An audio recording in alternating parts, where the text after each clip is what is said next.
dihina di pekerjaan, pasti sakit hati karena kita membutuhkan rezeki dari pekerjaan itu, dan kita berbakti, kita menghormati atasan, kita bekerja amanah. Tetapi sakit yang dikenalkan kepada hati kita itu supaya kita melihat ketidakpantasan di tempat itu.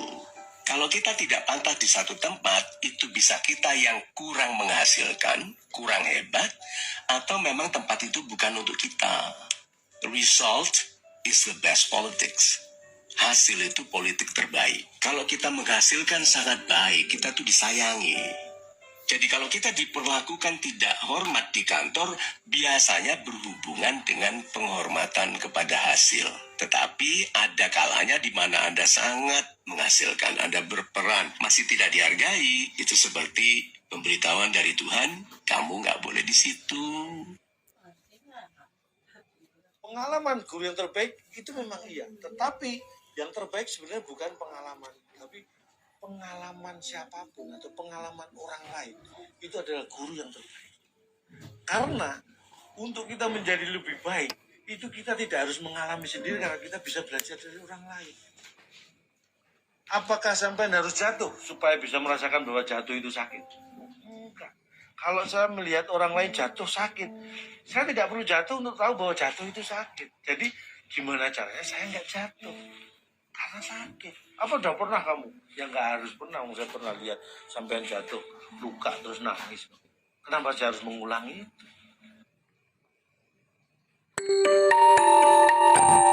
Dengan orang lain, terkadang memang ada rasa iri pada mereka yang selalu beruntung tanpa harus berjuang sekeras saya. Tapi saya lupa bahwa semua bunga tidak mekar secara bersamaan. Begitu juga bulan dan bintang. Mereka akan bersinar pada waktunya akan tiba. Semua ada waktunya ternyata. Saya pernah membandingkan diri saya dengan...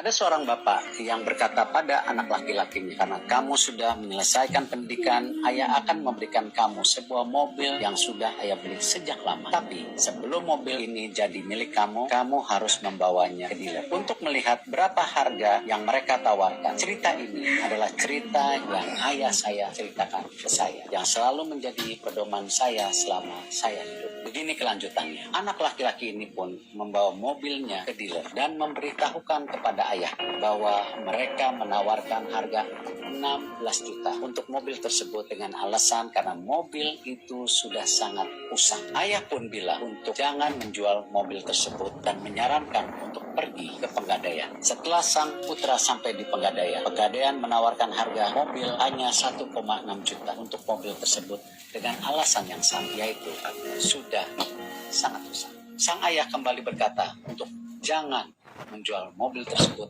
dan kembali menyuruh putranya untuk pergi ke klub penggemar mobil. Putranya pun pergi ke klub penggemar mobil. Saat kembali, sang putra berkata, ayah, ada beberapa orang di klub yang menawarkan sampai dengan harga 1,6 miliar. Mereka bilang kalau mobil ini sangat langka. Sang ayah pun berkata, ayah ingin kamu tahu kalau nilai keberhasilanmu akan tergantung pada tempat kamu berada. Kalau kamu tidak dihargai, tidak perlu marah. Itu artinya kamu tidak berada di tempat yang tepat. Jadi, buat kamu anak muda, ingat bahwa kamu tidak hanya perlu meningkatkan value kamu, tapi kamu juga perlu mencari orang partner bisnis